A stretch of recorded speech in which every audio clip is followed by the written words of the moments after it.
नमस्कार दोस्तों, मैं अंकुर उपाध्याय स्वागत करता हूं आप सभी का आपके अपने YouTube channel share market analysis में। यहां पे अमेरिका के बाजार से एक बड़ी अपडेट आते हुए दिख रही है, ब्रेकिंग न्यूज आते हुए दिख रही है और नेगेटिव साइड पे है। लेकिन उससे पहले मैं आपको बताना चाहता हूं यूएस मार्केट में इस नेगेटिव खबर का कोई इंपैक्ट देखने को नहीं मिला इनिशियली, बट स्टॉक मार्केट में अभी अगर आप करंट डाउ जोन्स की सिचुएशन देखें तो ओपन फ्लैट हुए, उसके बाद लगभग 200 पॉइंट भागे और अभी कहीं ना कहीं बिल्कुल फ्लैट हो गए हैं और लाल निशान में फिसल चुके हैं। 7 पॉइंट्स नीचे इस समय डाउ जोन्स ट्रेड कर रहा है। एग्जैक्टली क्या हुआ है वो समझाता हूं। 34,847 पे आज डाउ जोन्स ओपन हुआ। ये शुरुआती 1 घंटे का काम है केवल और केवल। हाई लगाया 35,000 का, यानी 150 पॉइंट ऊपर का हाई लगाया और फिर वहां से गिरावट शुरू हुई और अभी आप देखेंगे तो ऊपर से लगभग 170 पॉइंट से ज्यादा की गिरावट आपको डाउ जोन्स में देखने को मिल रही है टॉप से।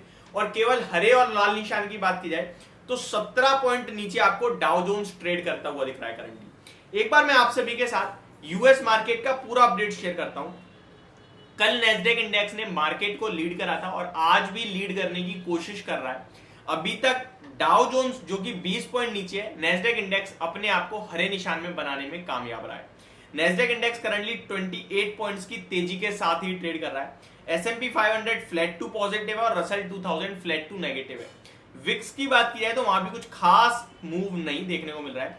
यूरोप के बाजार की बात की जाए तो कल तो चौतरफा हरियाली थे, लेकिन आज मिक्स कारोबार है। फिटसी फ्लैट है, केवल 8 पॉइंट ऊपर है, तो डेक्स में लगभग आधे % की गिरावट देखने को मिल रही है। कैक लगभग 15 पॉइंट नीचे है, 0.2% की गिरावट आपको कैक में देखने को मिल रही है। एशिया पैसिफिक निकाई लगभग 1/3% ऊपर है, शंघाई फ्लैट है और हैंग सेंग में फ्लैटिशनेस देखने को मिल रही है, लाल निशान में 1 पॉइंट केवल। तो कुछ खास संकेत आ नहीं रहे हैं। अब डायरेक्टली चलते हैं अमेरिका के बाजार में जो खबर आती हुई दिख रही है उसकी तरफ। लेकिन उससे पहले एक बार मैं आप सभी को गिफ्ट निफ्टी का अपडेट देना चाहूंगा। 30 पॉइंट ऊपर दिख रहा है और एडीआर जो है वो देख लेते हैं। इन्फोसिस का एडीआर 0.7% अप है। विप्रो के एडीआर की बात की जाए तो 0.6% डाउन है। एचडीएफसी बैंक के एडीआर की बात की जाए तो 0.27% अप है। एक्सिस बैंक के एडीआर की बात की जाए तो फ्लैट है, मतलब कोई खास मूव कहीं से नहीं आ रहा। आईसीआईसीआई बैंक का एडीआर लगभग 1% लाल निशान में देखने को मिल रहा है आपको। तो ये हो गया आपके लिए पूरे बाजार का अपडेट, एडीआर का अपडेट। अब आ जाता हूं खबर पे। तो आज के सेशन में यूएस का जीडीपी का नंबर आना था Q2 के, और वो नंबर नेगेटिव साइड पे आया। ये अपने आप में बहुत बड़ा मतलब प्रॉब्लम का विषय बन सकता है अमेरिका के लिए। क्यों, वो मैं समझाता हूँ। जीडीपी का Q2 का जो नंबर आया वो 2.1% की जीडीपी आई है। ग्रोथ जो है 2.1% पे आई है। प्रीवियस 2.4% थी तो घट गई है और सबसे इंपॉर्टेंट अनुमान 2.4% का था, जिसके सामने ये कमजोर आया है। अब इंपॉर्टेंट क्या है, अमेरिका के बाजार में कंटिन्यू रेट हाइक हो रहे हैं। स्टिल अभी भी जो फेड मिनट्स आए थे लेटेस्ट आपके लिए, वहां भी क्या बात हुई कि अभी हम डाटा को देखते हुए एक बार और फेड जो है वो रेट हाइक कर सकता है। इनफैक्ट एक बार नहीं कहा उन्होंने कहा जब तक डाटा नेगेटिव रहेगा, इन्फ्लेशन की तरफ नहीं बढ़ेंगे हम अपने 2% के टारगेट की तरफ, तब तक हम ये रेट हाइक करेंगे। अब इकोनॉमी अगर डगमगाने लगेगी, अगर ग्रोथ स्लो हो जाएगी, तो क्या ये रेट हाइक रुकेगा, क्या रेट कट शुरू होंगे, ये अब सवाल उठता है। इसका जवाब चाहिए होगा बाजार को। मुझे लगता है अब आपको थोड़ा सा रुक जाना चाहिए। अभी इन्फ्लेशन का डाटा और देख लेते हैं अमेरिका का, जो आपके लिए सितंबर 9 तक आ जाएगा, 9 या 10 तक। भारत का इन्फ्लेशन का डाटा आ जाएगा आपके लिए 15 सितंबर तक, अगस्त का। तो ये 2 चीज और देखेंगे। अमेरिका में तो ग्रोथ स्लो होती हुई दिख रही है, ये अपने आप में एक नेगेटिव पॉइंट है। अगर FII के डाटा की बात की जाए तो FII खरीदने के लिए तैयार नहीं है, ये क्लियर कट दिख रहा है।